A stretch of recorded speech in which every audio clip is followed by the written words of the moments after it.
Hey people, as of October 17, 2023, ang GCash is something went wrong na naman. Ayan, ang update for this moment. Ayan. So, ang gagawin natin guys, mag-ano tayo no? Mag-troubleshooting. Ayan. Dahil naka 3 times or 4 times na tayong mag-ano no, mag-login sa GCash pero ayaw pa din. So, ang gagawin natin is pasok tayo dito sa ating GCash guys. Ayan.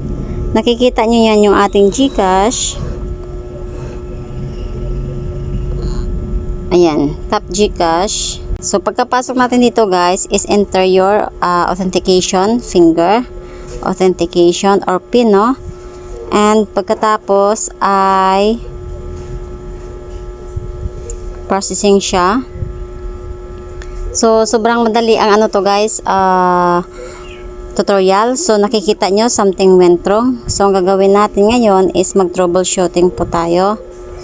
Okay, so punta tayo sa ating settings guys, punta tayo sa settings. Ayan, makikita nyo po yan ano. Pagkatapos po ay punta tayo sa my apps and device apps.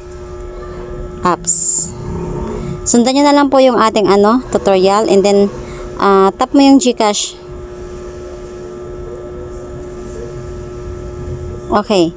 So, dito sa GCash guys, pagpasok mo, nakita mo yung storage and cache. Tap mo yan.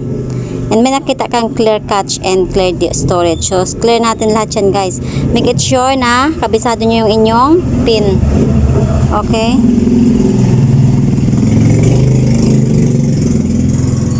Kabisado nyo yung inyong PIN and clear storage din. Okay nyo lang yan. So, pagka-out po natin dito guys is mag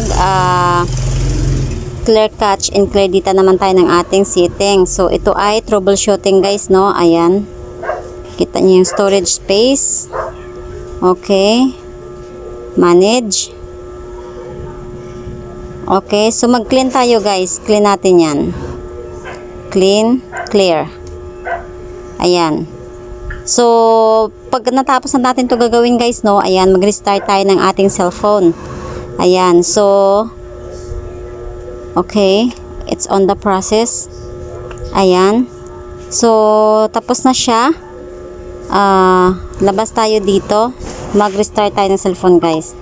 Okay, guys. So, nakapag-restart na tayo ng cellphone, guys, no? Ayan, enter tayo ulit.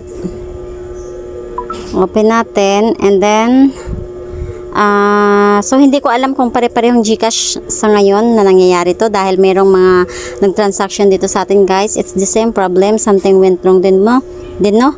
Ayan. So, pasok tayo sa ating GCash ulit. Okay.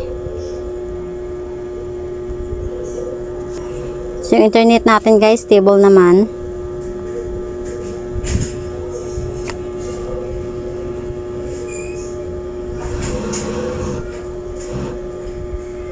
Kahit mag-cash in tayo guys sa ano, kahit mag-cash in tayo is ano no, hindi pa rin siya mag-proceed unlike before na pagka something went wrong ang GCash before is makapag-proceed tayo ng cash in into Shopee Pay. Pero ngayon po hindi tayo makapag-cash in dahil busy daw po yung apps or ng maintenance, no? So GCash will be right back. So we are working on few fixes and will be back up surely. Rest assured your funds are safe. Ayan, thank you. So, meron naman silang abiso guys, no? Ayan, ang sabi ng GCash na abiso sa ngayon is we are working on a few fixes. So, mag-antay lamang po tayo guys in just a minute or hour, no? Huwag tayong mag-submit ticket or huwag natin galawin yung ating GCash in a few minutes. So, mahaba-habang pasensya lang ang ating kayang baunin at kailangan baunin para po ma-fix ulit yung ating GCash, no? So, it's under maintenance yung GCash at this moment. So, sana nakapagbigay ito ng information sa ating mga manonood at sana nakapagbigay ng kaalaman para sa ating lahat.